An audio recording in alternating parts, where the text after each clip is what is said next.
Good evening and welcome to this evening's edition of Scotland at 7 on Broadcasting Scotland. I'm Ruth Watson. Tonight we'll have a longer news bulletin but no guests, so I'll be bringing you the world's news from Kirriemuir. The Ukraine update, day 76.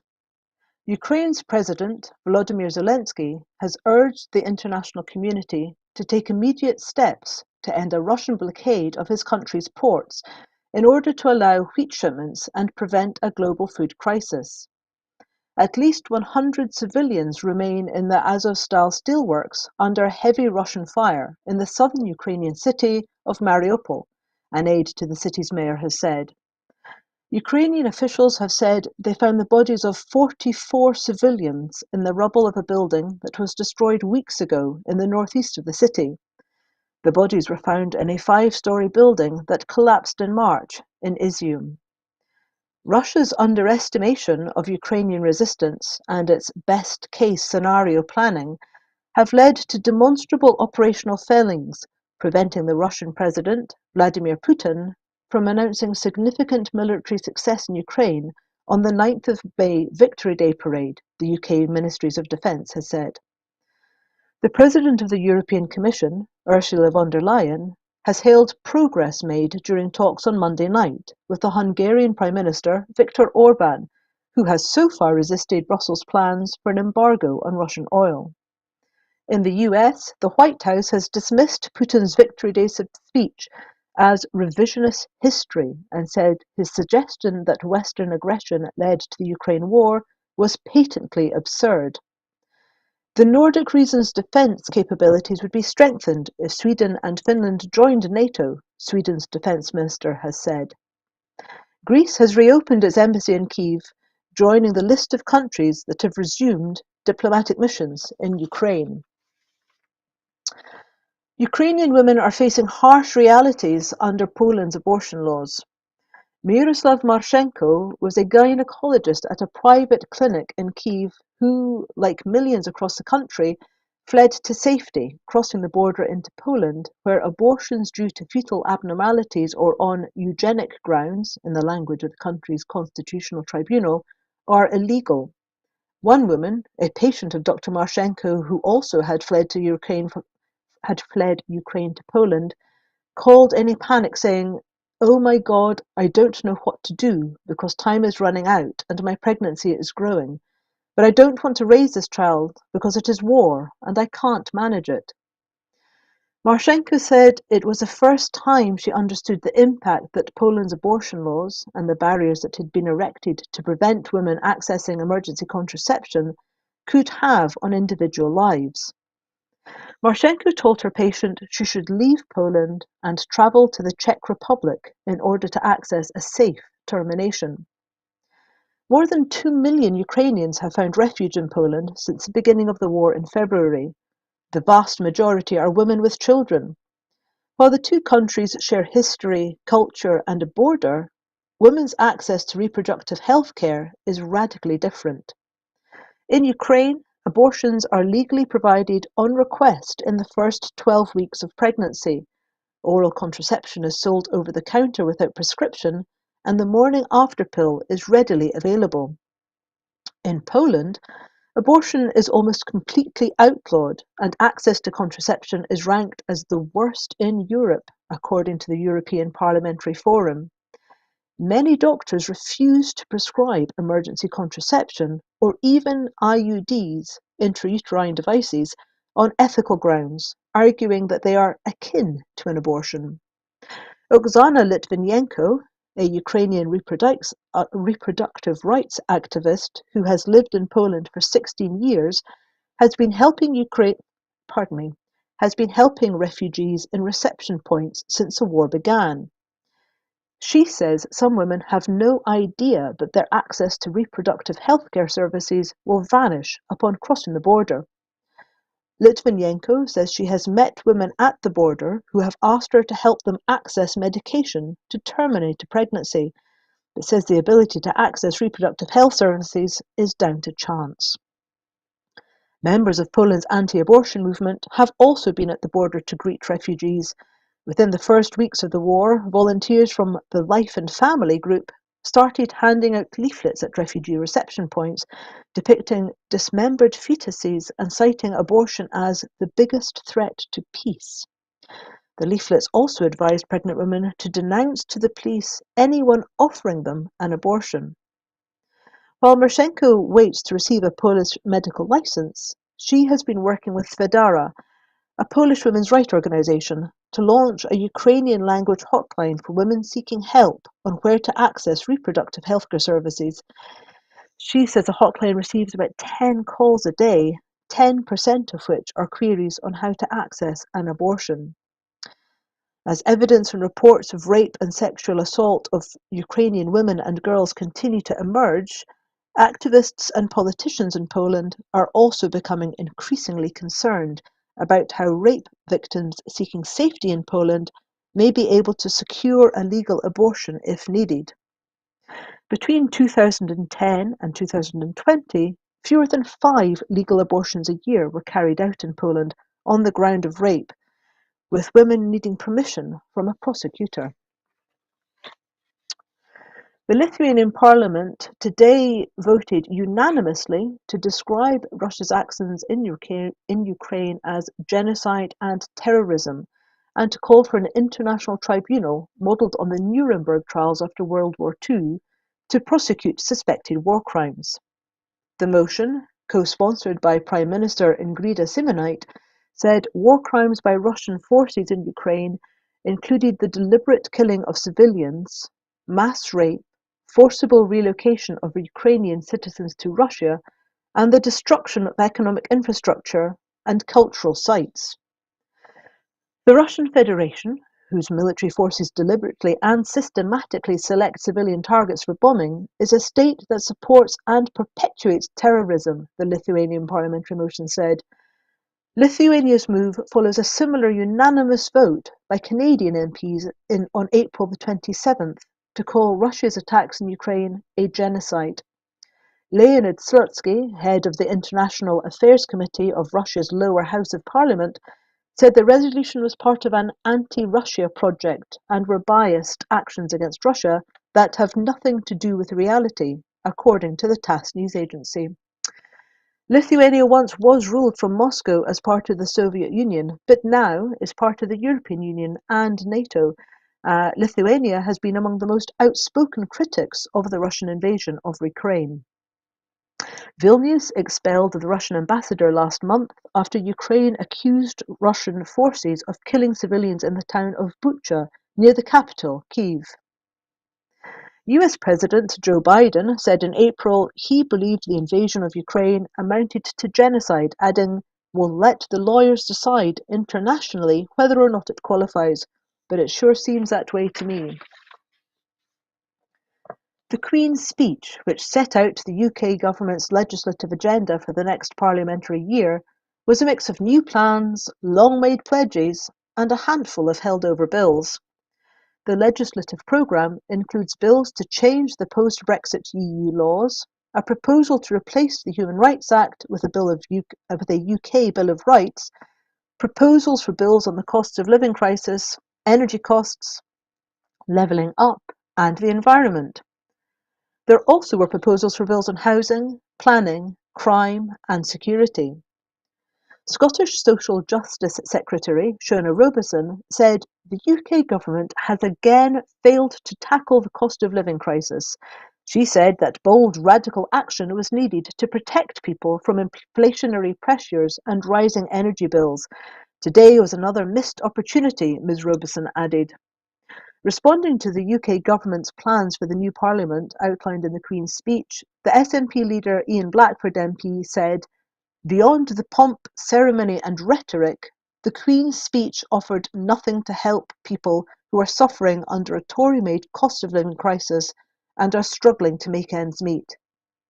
This was not just a missed opportunity, it was a political choice by a broken Tory government to sit on its hands while we face the biggest inflationary crisis in 50 years. The Bank of England confirmed last week that we are on the brink of recession, Mr Blackford continued. Meanwhile, both the Prime Minister and Chancellor are too consumed by scandals to get on with the day job. Instead of tackling the Tory cost of living crisis and focusing on people's priorities, Boris Johnson set out measures for a race to the bottom in standards through the Brexit Freedoms Bill to repeal EU retained law and other Brexit legislation. Mr Blackford insisted that Scotland has the right to choose a different path in the independence referendum, which the Scottish Parliament will hold next year. As this Queen's speech seeks to, I hear Scotland doesn't want out. It doesn't want out. I've been watching. Yeah, and I hope he rises to his feet at some point in the Queen's speech debate and tries to defend it. Because what I'll say to the honourable gentleman, and I'll say to the Prime Minister, is we've got the mandate for an independence referendum. If he doesn't think that we're going to win it, let's bring it on and have the referendum. And I'll tell you what, you'll soon find that Scotland will vote for independence. So just as this Queen's speech seeks to entrench Brexit Britain, our Scottish Parliament will bring forward legislation to offer a very different future to our people. A positive and progressive future at the heart of Europe. And we're not seeking the Prime Minister's permission. The only permission that we need. We can see the Prime Minister just couldn't care less because he's sitting talking to his friends on the government front bench. That's the disdain. That's the disdain that we see for the people in Scotland from this government. They simply couldn't care less. So we're not seeking the Prime Minister's permission. The only permission we need, the only permission we will ever need, is the democratic permission of the Scottish people. And let's not forget that it's the people of Scotland who hold sovereignty. And you might want to listen to this, because let's not forget the legal opinion in the case of McCormick versus the Crown at the Court of Session in 1953, when Lord Cooper stated that the principle of the unlimited sovereignty of Parliament is a distinctly English principle that has no counterpart in Scottish constitution. It is, Mr Speaker, unquestionably the right of those in Scotland to determine their own future. Those rights were enshrined in the claim of right that was so instrumental in delivering our devolved Parliament, and is the case today as we seek to exercise our rights in an independence referendum. Let me remind the words to the Prime Minister of Parnell, who used to sit on these very benches. No man has the right to fix the boundary of the march of a nation. No man has the right to say to his country, thus far shalt go and no further. Mr Speaker, time and time again, the people of Scotland have spoken, and they want a choice. The choice to choose our own future. They spoke in the last Holyrood election, and they spoke again last Thursday. And the longer that Scottish democracy speaks, the louder it will get. If the Conservatives want to stand in the way, if they want to try and deny democracy, then they should well be warned.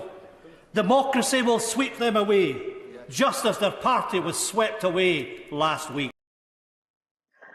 Liz Truss is reportedly preparing draft legislation that would unilaterally scrap key parts of the Northern Ireland Protocol, removing the need for checks on goods between Great Britain and Northern Ireland.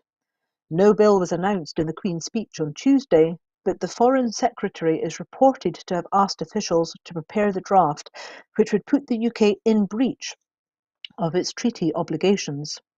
As well as scrapping checks, the draft legislation would take powers from the European Court of Justice and remove all requirements for Northern Irish businesses to follow EU regulations.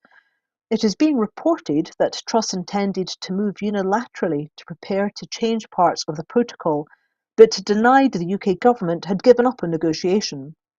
Truss is understood to have formed the view that the UK cannot wait for negotiations to conclude before preparing to act unilaterally, given the election results in Northern Ireland over the weekend. Senior UK sources emphasised that stability in Northern Ireland was at stake, with what they call the glacial pace of talks, while the EU has made clear that its mandate is not set to change. Some cabinet ministers, including the Chancellor, Rishi Sunak, and the Levelling Up Secretary, Michael Gove, were said to be uneasy about the high stakes involved in Truss's strategy and the possibility of a trade war with the EU as the UK stands on the brink of recession. Cabinet sources suggested Truss's manoeuvres were part of a leadership feather-fluttering, hinting they were designed to put her at odds with Sunak in the minds of Conservative backbenchers. Sources close to Gove and Sunak denied they were trying to block Truss's plans. The draft bill was initially understood to be intended to grant ministers the power in principle to override the treaty, but not necessarily to be used in practice.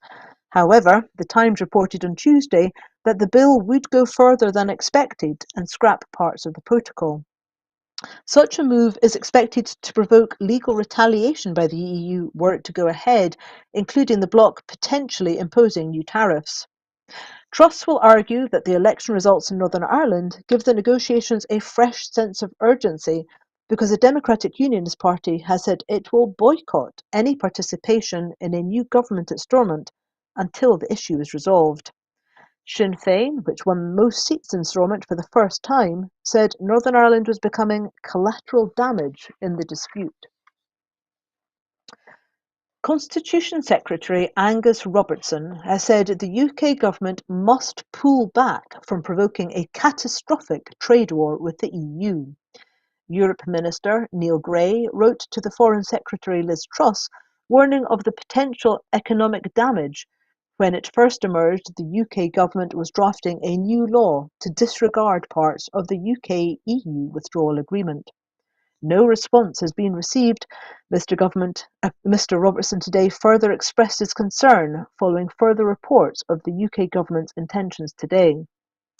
Mr. Robertson said the disastrous impact of Brexit on Scotland would be further compounded by the Brexit Freedoms Bill announced today in the Queen's speech, which could drive a race to the bottom in standards as the UK government considers abandoning legislation that has protected Scottish interests for almost 50 years. Constitution Secretary Angus Robertson said, "Today there are new reports that the UK government is preparing to scrap large parts of the Northern Ireland Protocol, a key element of the EU-UK withdrawal agreement." Europe Minister Neil Gray wrote to the Foreign Secretary Liz Truss on the 22nd of April, asking if such a move was being considered and warning of the damage that this could cause to Scotland's economy. "We have received no response and are left once again to read in the media that a new law is indeed being considered, despite UK ministers reportedly being warned this could spark a trade war in the middle of a cost of living crisis," Mr. Gray said. "Such a move would be catastrophic and the UK government must pull back and focus instead on dialogue with our EU partners and find durably agreed solutions. The fact that the Scottish Parliament and the Scottish Government are completely in the dark is unacceptable, but sadly all too predictable," he added. "To make matters worse, we could be facing a race to the bottom as a result of further legislation announced in the Queen's speech, which will add to the already disastrous impact of Brexit on Scotland." Speaking before the start of the Sheikhu Bayou public inquiry today, Amar Anwar, solicitor for Sheikhu Bayou's family, issued a statement to media before Mr. Anwar and members of Mr. Bayou's family meet with those gathered for the public vigil outside the inquiry building. In the statement, Mr. Anwar said, 7 years and 7 days after Sheikhu Bayou met his death in police custody, the police inquiry will begin later today. Sheikhu's family will pay tribute to a much-loved son, brother, uncle, friend, partner to Colette, and father to his 2 boys, Tyler and Isaac. Mr. Anwar said that this public inquiry would never have happened had it not been for the courage and perseverance of Sheikhu's loved ones, who refused to walk away, to be silenced, bullied, or patronised. This inquiry is testament to their desire to seek the truth and ensure Sheikhu is never forgotten, Mr. Anwar said, adding, "It has become clear to the family that the police, PIRC, and Crown Office has operated in an unholy trinity of dishonesty, racism, and incompetence, betraying the word justice." Katie Johnson has no doubt that the way Sheikhu or her family were treated by the justice system would not have happened had Sheikhu been white. Their treatment was compounded by repeated attacks from those who remain in a childlike denial about the existence of racism in policing today, said the family solicitor. K.D. Johnson has described Sheku as Scotland's George Floyd. Taking the knee and Black Lives Matter will be nothing if Scotland fails to support justice for Sheku, said Mr. Anwar, adding that, unlike George Floyd, it wasn't one police officer restraining Sheku, but at least 7 police officers. And unlike George Floyd's case, no police officer has ever faced trial for the Sheku's death in custody. When the police arrived, Sheku was unarmed. He had no knife, nor was one ever found on him. Yet he was the one who was instantly met with CS spray, pava spray, and batons, Mr. Anwar said. In less than 50 seconds of the first police officer arriving, Sheku Bayo was brought to the ground. He was handcuffed and restrained with leg and ankle cuffs. He would never get up again, losing consciousness and dying. Katie Johnson said that when they put her brother's lifeless body in the ambulance, he was still shackled like a slave, with over 24 separate injuries, cuts, lacerations, bruises, and a broken rib. Mr. Anwar claims that within minutes the process of criminalising, smearing and stereotyping began to enforce an image of a mad and dangerous black man, wielding a knife and with stereotypical characteristics of extraordinary strength in an attempt to blame the Sheku for his own death. That he was unarmed and never deserved to die, Mr. Anwar said.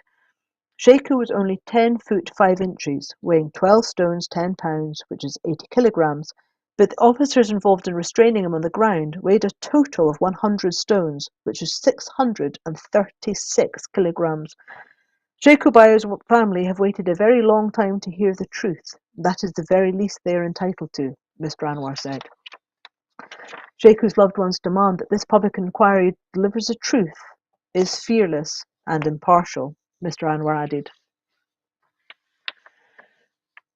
The Home Office has admitted that lesbian, gay and bisexual refugees could be persecuted if sent to Rwanda, but still plans to fly them 4,000 miles to Kigali. The department's Equality Impact Assessment for the policy states there are concerns over the treatment of some LGBTQI+ people in the East African country, and that investigations point to ill treatment of this group being more than one-off. It comes the day after the Home Office said the first group of people would be informed this week of the government's intention to relocate them to Rwanda. The first flights were expected to take place in the coming months, it said, adding that lawyers for some of those affected were likely to launch proceedings to stop their removal. In the report released on Monday, the assessment said, there are concerns over the treatment of some LGBTQI+ people, but we will continue to consider the impact on this group and take into account further evidence over the course of this partnership. The report notes that homosexuality was decriminalised in 2010, but warns, at this stage, investigations point to ill treatment being more than one-off, but it does not appear to be systematic. The government's assessment of Rwanda's human rights record states there are not substantial grounds for believing they would be at risk of treatment contrary to Article 3, freedom from torture and inhuman or degrading treatment, of the European Convention of Human Rights if they go to Rwanda. At the same time, the Foreign Office Travel Advice to Rwanda states that individuals can experience discrimination and abuse, including from local authorities. There are no specific anti-discrimination laws that protect LGBT individuals, it says. Lewis Mudge, Central Africa Director of Human Rights Watch, said the risk assessment was an unrealistic assessment of a country with a poor human rights record. In another document released on Monday night, the government said it could send notices of intent to those coming to the UK without authorisation that would warn them they could be sent to Rwanda. A draft letter says, I am writing to inform you about your protection claim, about how your protection claim is being managed. We have evidence that before you claimed asylum in the United Kingdom, you were present in or had a connection to brackets, name the safe country or countries, close brackets. This may have consequences for whether your claim is admitted to the UK asylum system. We may also ask Rwanda, another country we consider to be safe, whether it would admit you under the terms of the Migration and Economic Development Partnership between Rwanda and the UK, the letter continues.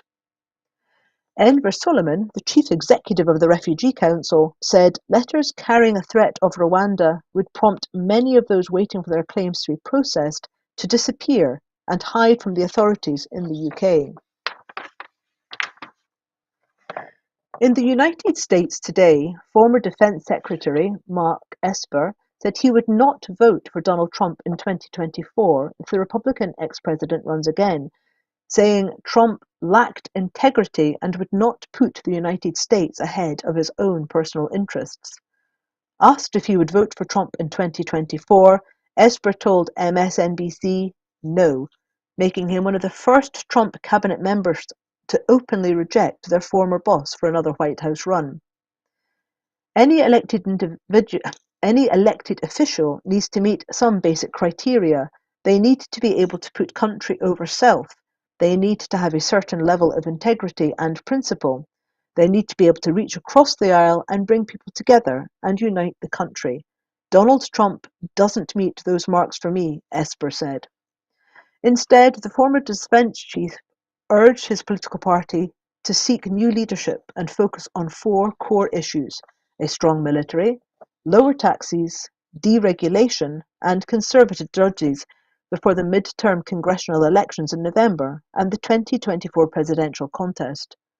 Trump, who lost to Joe Biden in 2020, has not declared his candidacy, but has repeatedly said his supporters would be happy if he did. Trump faces multiple investigations, including over his company's financial dealings, his handling of classified documents, and his role in his supporters' attack on the US Capitol on the 6th of January 2021 in an effort to block President Biden's win. Other Republicans, including Trump's former Attorney General Bill Barr and Senate Minority Leader Mitch McConnell, who have both drawn Trump's ire, have said they would back the party's presidential pick in 2024, even if it is Trump. Esper, who, like Barr, is selling a book detailing his time in the Trump administration, has called Trump a threat to democracy in recent media interviews. Trump, in response, called Esper weak and totally ineffective. An independent review of the role of incineration in Scotland, which recommends a cap on future incineration capacity, has been welcomed by the Circular Economy Minister. The report, which was authored by waste sector expert Dr. Colin Church, reviews the role of incineration in the waste hierarchy with a focus on aligning national capacity with Scotland's waste reduction targets. The report makes 12 policy recommendations for the Scottish Government, local authorities and the wider waste industry, including no further planning permission should be granted to incineration infrastructure within the scope of this review unless balanced by an equal or greater closure of capacity. Developing an indicative cap that declines over time for the amount of residual waste treatment needed as Scotland transitions towards a fully circular economy, to strengthen community engagement and trust before, during and after development. The Scottish Government will set out its initial response to the review in June. Public consultations on a circular economy bill and a waste route map will launch this month. Dr. Colin Church said, "The evidence I received shows that, whilst well-regulated incineration does have a role to play in managing unavoidable residual waste in Scotland, the capacity currently being proposed is likely to be more than needed, so a lot of it should not be built. For the proportion that is developed, the level and quality of engagement with local communities needs to be excellent, which unfortunately has not always been the case to date. There is also more that must be done to reduce the climate impacts of waste incineration, and I look forward to revisiting my provisional recommendation in this area in due course." Some of Scotland's longest-standing vacant and derelict sites will be transformed into affordable housing, community gardens and places of enterprise and learning by awards from a £50 million programme.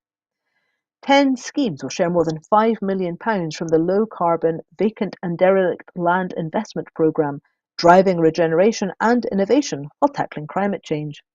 Successful projects include redevelopment of more challenging building plots to help deliver 133 net zero and affordable homes through the Edinburgh Home Demonstrator Programme, installing heat pump technology to reduce carbon emissions for the proposed commercial development on vacant land at Magenta Business Park in South Lanarkshire, decontaminating and redeveloping of former industrial land for social housing and outdoor pursuits near the Forth and Clyde Canal in the East Dunbartonshire village of Twicher, regenerating derelict land in East Greenock to create a Carwood Street food growing project for local people in a less affluent area.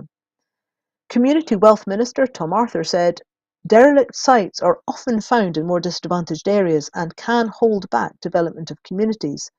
This programme is delivering community regeneration and tackling climate change in line with our national strategy to transform the economy and deliver sustainable and inclusive growth and a fairer society."